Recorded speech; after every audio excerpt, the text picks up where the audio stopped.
Have you ever wondered if a child in spirit can still see you, can still hear you, and interact with you? Well, the answer is yes, and this can make all the difference.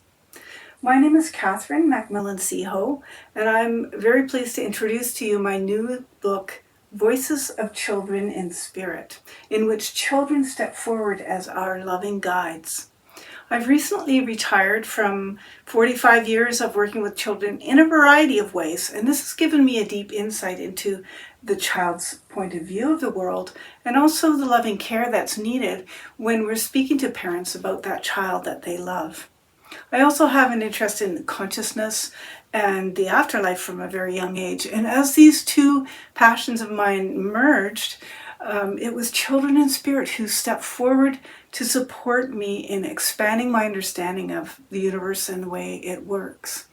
I have written this story as a commitment to the children who've come to me, who've asked for their voices to be heard, and I'm hoping that it will be a loving tool for those who need just that.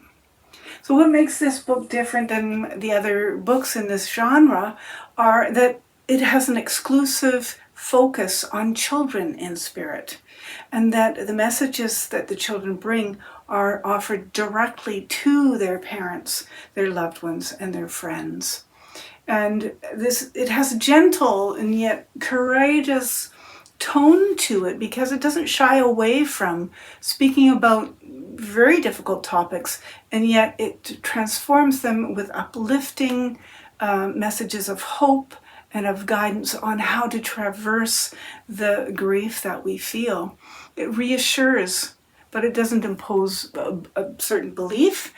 And instead, it invites the reader and the parent to consider the possibility that they themselves, without going through a medium, they themselves can learn to develop and reconnect and expand and continue a relationship with the one that they have lost. Only now it's in a spiritual connection.